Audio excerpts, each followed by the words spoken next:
Radio Sí presenta Próceres para Centennials, un podcast narrado por Diego Celonca. Próceres para Centennials.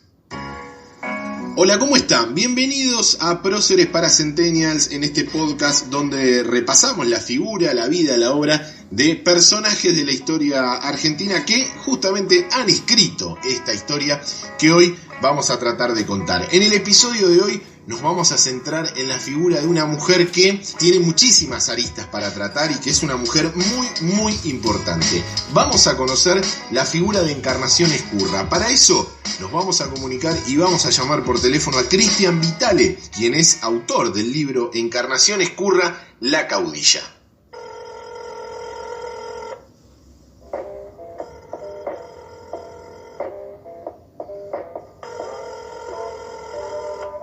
Cristian, bueno, gracias antes que nada, por supuesto, por estos minutos. Y queríamos conocer un poco la figura de Encarnación Escurra.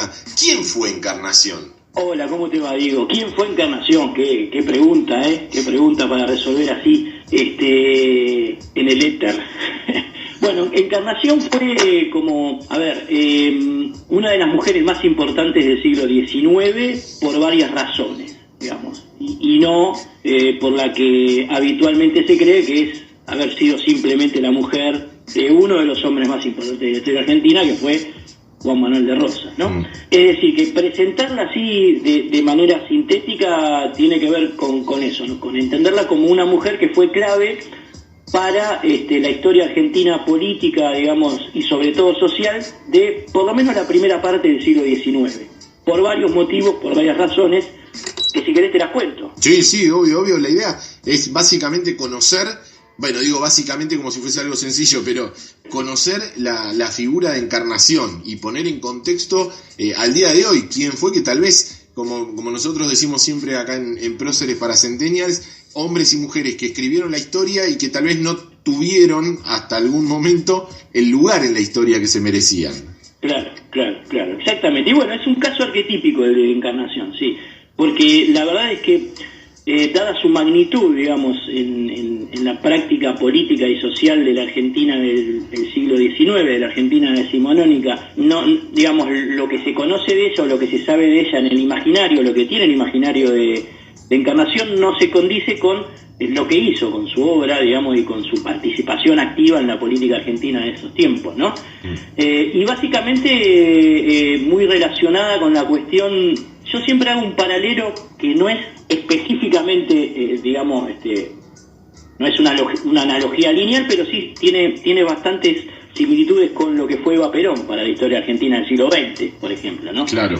Porque principalmente fueron sostenes y acompañaron a sus respectivos hombres en patriadas muy duras, muy difíciles, digamos, que siempre tienen que ver con la defensa de los intereses nacionales y populares. En el caso de Perón y de Rosas son dos grandes representantes de esa ideología de rasgos. Y bueno, Encarnación y Eva, en sus propias coyunturas, en sus propios tiempos, en sus propios periodos, fueron, digamos, como sostenes, como figuras muy importantes para sus hombres, pero no en una relación asimétrica, digamos, como habitualmente se piensa, sino que más horizontal, digamos. Lo de Encarnación con Rosas habría que hacer un análisis minucioso, pero se ve en las cartas que él escribe mientras él está en la expedición al sur, donde vos ves que hay una relación que no es de subordinación de la mujer al hombre, sino que hay como una especie de horizontalidad y una especie de simetría en un montón de aspectos, en toma de decisiones, en cómo encarar, digamos, situaciones políticas. Es muy fuerte esa cuestión, ¿no? Que es interesante desandar, porque estamos hablando de un siglo enormemente patriarcal. Entonces, claro, hablar de una horizontalidad, de una simetría en algunos aspectos en la relación hombre-mujer de esa época, sobre todo, digamos, con el componente político que esta implicó, bueno, no dice poco de Encarnación, ¿no?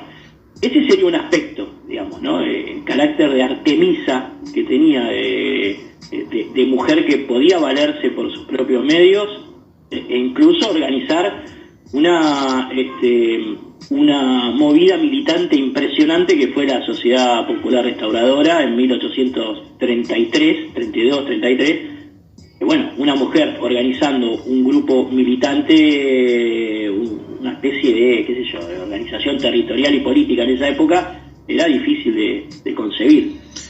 Eso, te puedo dar 1000 ejemplos, ese es uno, digamos, ¿no? Claro, se entiende perfecto, Cristian. La figura, uno piensa la figura de Encarnación Ezcurra el día de hoy. Vos hablabas bueno, ponías como ejemplo la correspondencia con Rosas, cuando Rosas se fue al sur y demás. Y también mencionaste la figura de Eva, comparándola con Eva Duarte. También se daba esta llegada de Encarnación Ezcurra a, por llamarlo de alguna forma, espero que se entienda, ¿no? La llegada al pueblo, ser como ese nexo entre la figura de Rosas y la gente que lo seguía, el pueblo. Ella era como una especie de mediadora, era como una especie de figura que era la cercana, por decirlo de alguna forma, a la gente. Sí, pero eso es clarísimo con Encarnación. Mirá, hay una cuestión con Eva, porque claro, de Eva se sabe mucho más. Claro. Porque, bueno, el peronismo irrumpió con una fuerza, una fortaleza impresionante. Además había muchos más medios, una sociedad mucho más desarrollada, digamos, ¿no? La propagandística del peronismo fue impresionante, entonces Eva quedó como instalada merecidamente, obvio, ¿no? Claro, sí. Estamos hablando, pero en el caso de Encarnación, yo, digamos, puedo trazar esa analogía, porque sí, evidentemente ella es un puente muy importante entre Juan Manuel de Rosas y su pueblo. Para tomar como ejemplo, digamos, cuando ella organiza el grupo de choque, que después derivaría en la mazorca, que ese es otro tema, ¿no?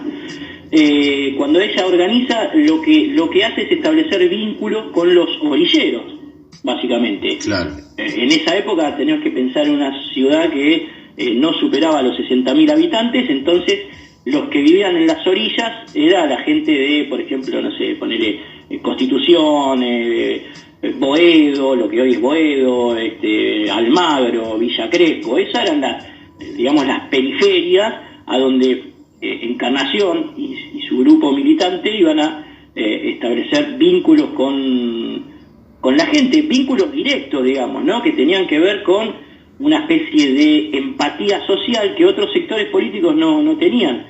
Por ejemplo, era muy difícil que los unitarios, que eran muy elitistas, digamos, tenían como una cultura europeizante, digamos, ¿no? Una visión así sesgada de lo que significa la democracia social, no podían llegar a esos sectores porque no tenían empatía. Es muy complejo llegar a determinados sectores sociales si vos no estableces una empatía, por más inteligente, digamos, o sesudo que seas, ¿no? Entonces, esa era una de las características de Encarnación, que podía establecer vínculos directos con esas personas, digamos, ¿no? Incluso hay un montón de anécdotas en las cuales, bueno, la casa de Encarnación, digamos, se llenaba de gente de todos los estamentos sociales, digamos, ¿no? Las reuniones de la sociedad popular no solamente eran, digamos, con los militares amigos de Rosas o con los federales cajetillas, como lo llamaba ella. No los quería mucho los federales cajetillas, digamos. Claro. Sino también con gente del bajo pueblo, de la plebe. Los negros la amaban a Encarnación, digamos. Es increíble, vos vas a las fuentes de esa época y el vínculo que tenía Encarnación, Manuelita, la familia Rosas en general, Juan Manuel también, con la negritud, digamos, es impresionante, Pero... Ahora Cristian, pienso en esto que vos estás contando y en la figura de Encarnación y cómo, hablabas de la empatía, ¿no? Que generaba con determinados sectores, que es muy difícil llegar a esos sectores y generar esa empatía. Ahora, corregime si me equivoco, Encarnación venía o su familia era de una clase alta, por decirlo de alguna forma. Sí, era de Abolengo, sí, claro. Bueno, ¿y cómo se da esta cercanía? Porque se ven muchos personajes de aquella época, esta situación de venir de una familia acomodada, pero tal vez tener empatía o sentirse más cerca o más con una vinculación mucho más real con clases que tal vez no representaban o no era la clase a la cual ellos pertenecían. Básicamente por varias razones, digamos. En principio, yo creo que lo que ellos piensan, digamos, lo que el federalismo como ideología piensa, es una sociedad más integrada y más llana, más vinculada, ¿cómo decirte?, al mestizaje, al entendimiento con los pueblos de frontera, a la inclusión, digamos, de los negros con sus festividades, con su cultura dentro de la sociedad argentina. Digamos, el federalismo en general es inclusivo, digamos. Entonces, dentro de esas características, es decir, no nos olvidemos que esas familias acaudaladas conviven con trabajadores domésticos, con, en el caso de Rosas, que era un estanciero importante, digamos, claro, con el gauchaje, con la peonada, con los trabajadores, digamos, en los campos. Entonces, establecen una cercanía que, si bien obviamente hay diferencias económicas dadas por la posición de cada uno, digamos, en el mercado de trabajo, tiene a su vez esa característica de la cercanía, de compartir situaciones del cotidiano, digamos, de cebado de mate, de la piala, de los juegos, digamos, en los campos, ¿no? Hay Juan Manuel Encarnación y también María Josefa, la hermana de Encarnación, los hermanos de Juan Manuel, tienen una relación muy cercana con la gente que trabaja para ellos, si se quiere, o que de alguna manera está relacionada con ellos, ¿no? No hay en Rosas, en Encarnación, en el federalismo popular en particular, una especie de diferencia cultural o de elitismo intelectual que sí hay en otros sectores políticos. Y sobre todo eso se manifiesta en lo social. La verdad es que no he encontrado fuentes, más allá de alguna bronca de Rosas con ciertos sectores indígenas de frontera, digamos, que no le son afines, claro, porque él se manejaba con una política de alianzas y confrontación. Eso es otro tema, digamos, ¿no?, con los sectores indígenas. Más allá de una situación específica, no encuentro definiciones o dichos ni de Encarnación, ni de Juan Manuel, ni de federales en general que tengan que ver con un desprecio, con un clasismo, con un racismo. No, claro, marcar como esa diferencia entre yo soy el estanciero y vos sos mi empleado.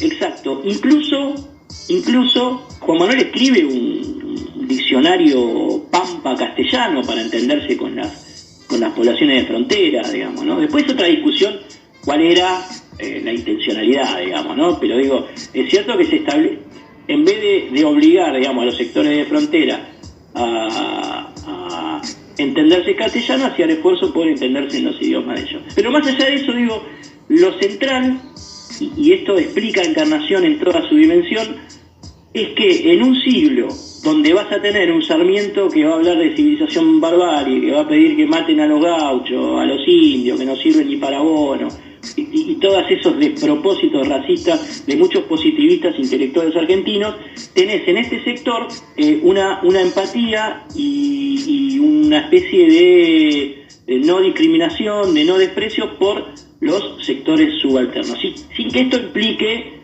una idea de igualitarismo social o igualitarismo económico, no estoy hablando de eso. Claro. Simplemente esta cuestión cultural de entender al otro como parte de un todo.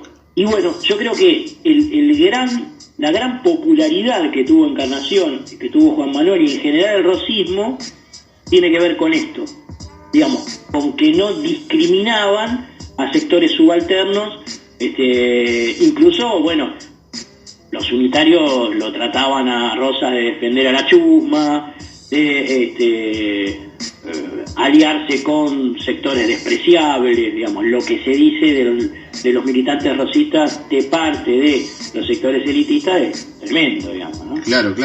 Me voy un poco al origen y te quiero consultar cómo se conocen Juan Manuel de Rosas y Encarnación Ezcurra, cómo empieza la relación entre ellos.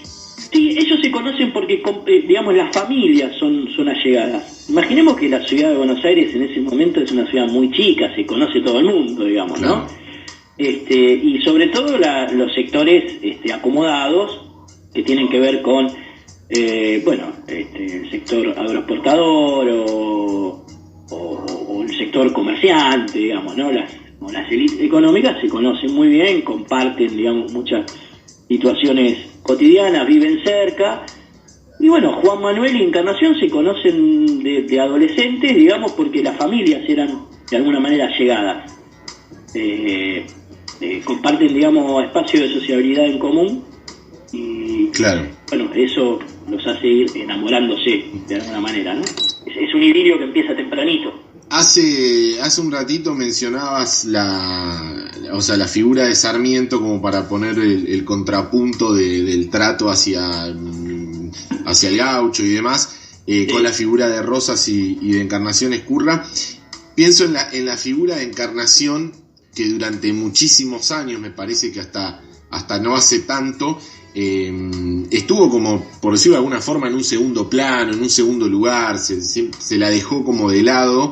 Y te quiero consultar si vos creés que esto se da porque durante muchísimas décadas, sobre todo del siglo XX, hubo una sola historia en la Argentina, que era esta historia oficial de Bartolomé Mitre, Sarmiento, que se escribió desde un solo punto de vista, y se dejó de lado muchísimas cosas que tienen que ver con la historia argentina. ¿Creés que la figura de Encarnación siempre quedó relegada por esta situación de esta famosa historia oficial? Bueno, en este sentido, digamos, el problema que tenemos es doble, porque yo diría que Juan Manuel de Rosas es, si no el prócer, digamos, más demonizado, le pegan el palo, digamos, ¿no? Porque justo Rosas es dicho y es estudiado a partir de que agarra la manija Bartolomé Mitre, que entre otras cosas fundó uno de los diarios más importantes de la historia argentina, que fue La Nación, que era tribuna de doctrina,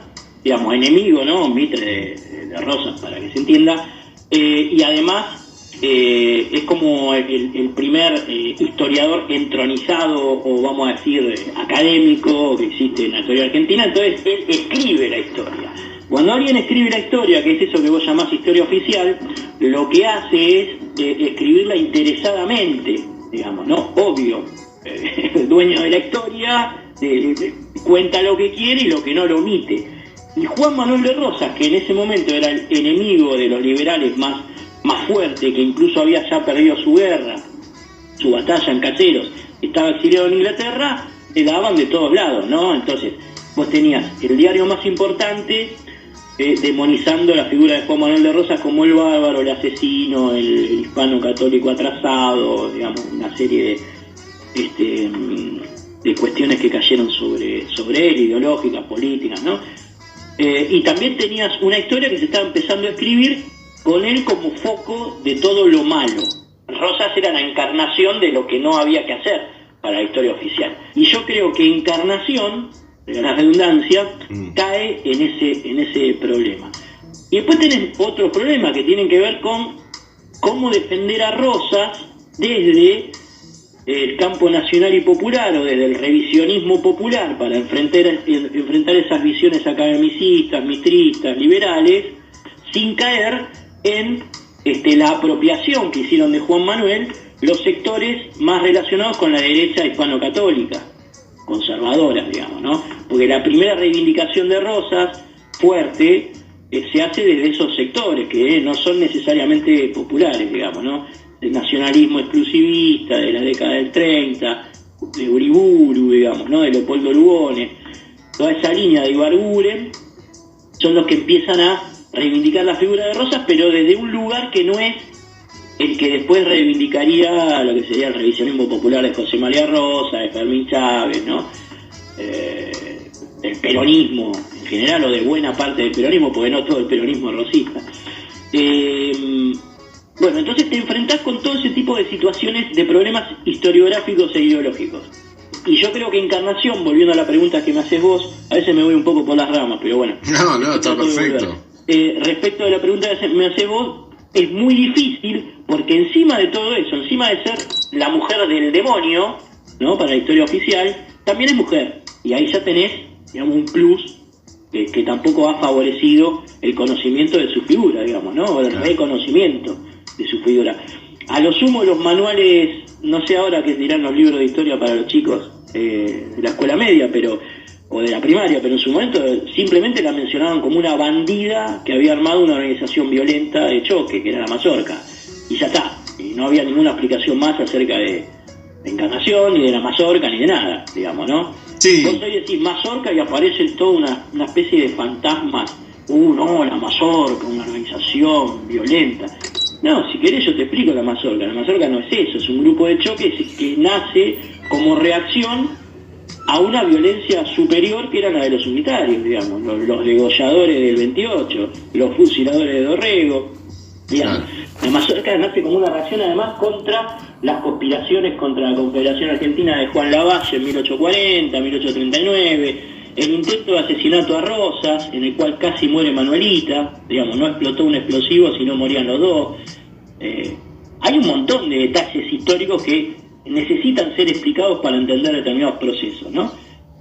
Pero bueno, está la estigmatización, pasa hoy, ¿no? Agarran un nombre, dicen tal nombre, tal cosa, lo repiten 700 millones de veces y eso queda instalado. Sí, digo, los la historiadores historia para intentar deconstruir todos esos estereotipos mal construidos, falto de explicación, falto de investigación, ¿se entiende? Sí, perfecto, cualquier...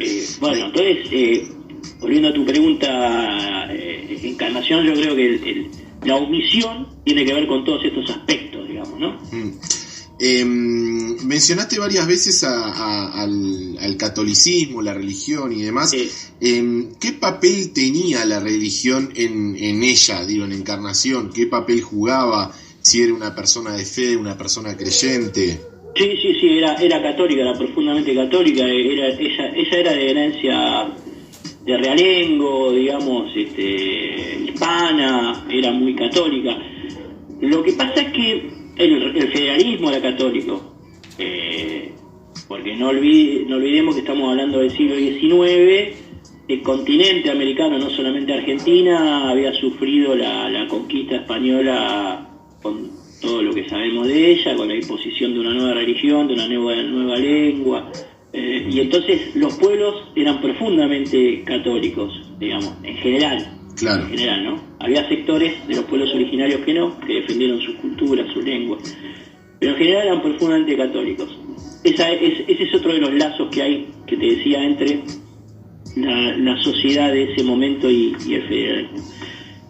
Pero a su vez hay viñetas, hay giros, hay misterios, ¿no? Porque, por ejemplo, Encarnación tenía una hermana que era María Josefa Ezcurra.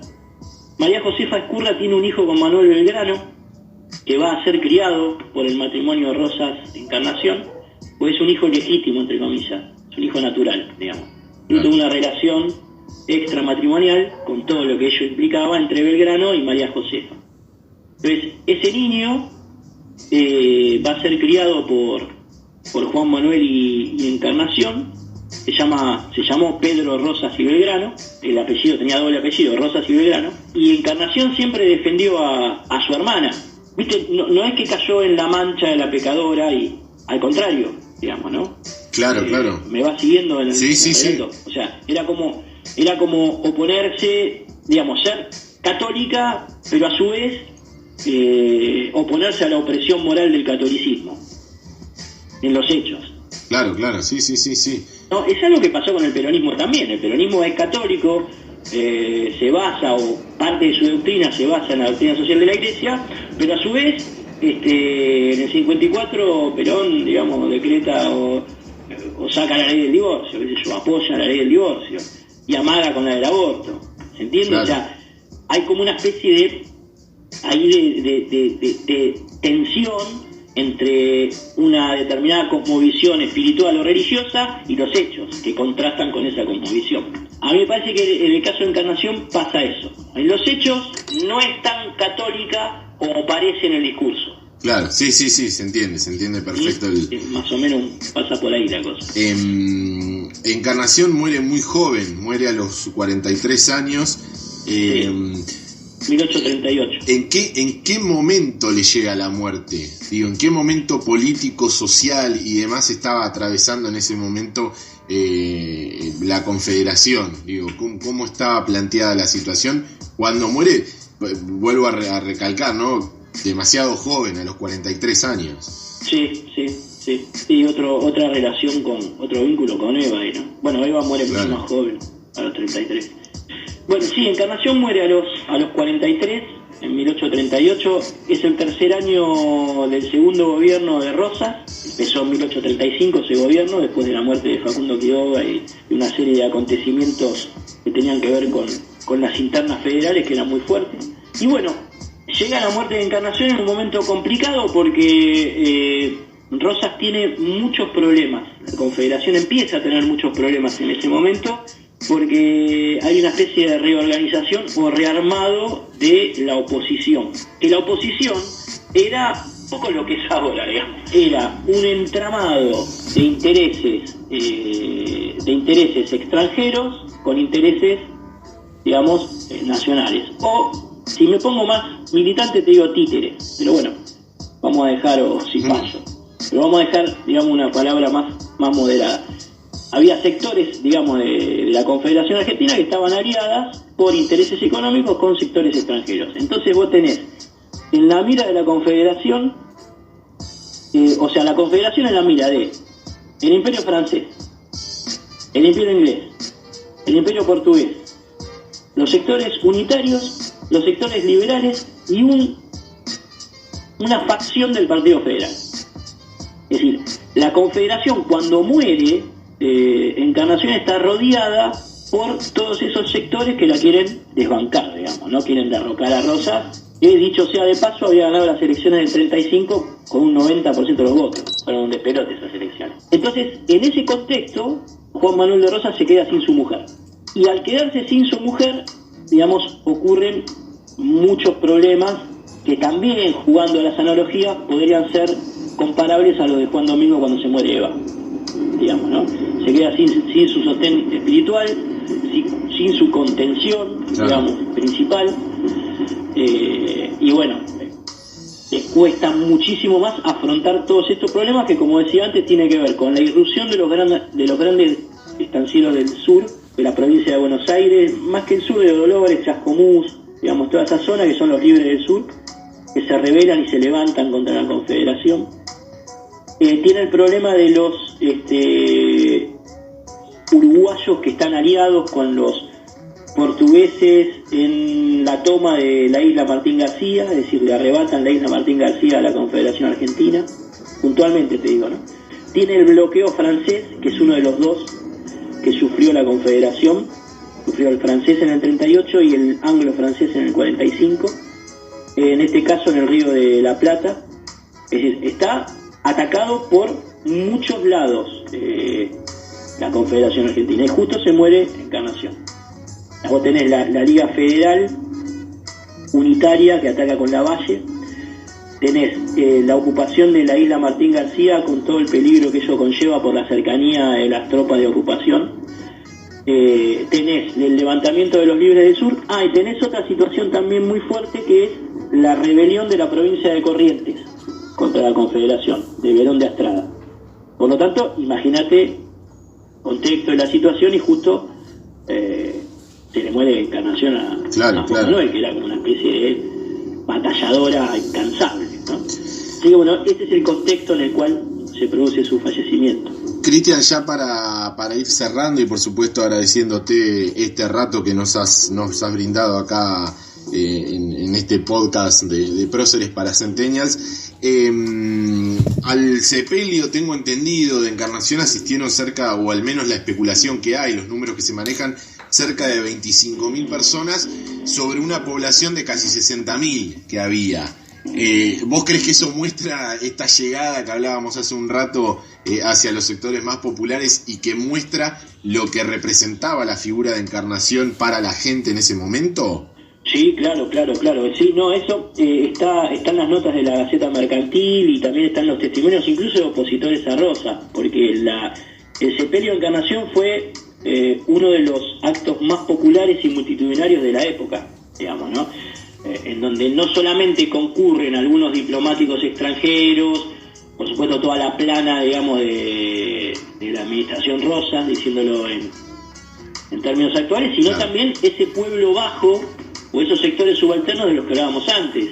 Están los negros, están los gauchos, están los orilleros, digamos, la conmoción que causa la muerte de Encarnación, y que se manifiesta en en el velorio, digamos, en el velatorio popular, que se desarrolló en la Plaza de la Victoria, que hoy es la Plaza de Mayo, es otra vez análogo al de Eva, a la muerte de Eva. Otra vez encontrás una línea de referencia para la comparación, ¿no? Porque cuando decía González Tuñón, cuando el pueblo llora, no se puede decir nada. Digamos, bueno, si el pueblo llora, digamos, a alguien que muere de manera multitudinaria, no hay nada que decir. Y eso creo que es una síntesis o si querés, una forma de entender lo que significó esa mujer para la historia argentina. Cristian, muchísimas gracias, te mando un fuerte abrazo. Hemos conocido la figura de Encarnación Ezcurra en este ratito, por supuesto que siempre quedan cosas para ampliar, para charlar, pero bueno, será en otro momento, así que muchísimas gracias, un fuerte abrazo. Por favor, a vos, Diego, muchas gracias a vos. Hasta luego. Abrazo. Hemos conocido la figura de Encarnación Ezcurra con Cristian Vitale, autor del libro de la biografía de ella, llamado Encarnación Ezcurra, La Caudilla. Gracias a todos por habernos acompañado y será hasta el próximo podcast de Próceres para Centennials, donde conoceremos otra figura, otro personaje de la historia argentina, como nosotros decimos acá y nos gusta decir, personajes de la historia que han escrito la historia. Será hasta el próximo episodio y muchísimas gracias por todo.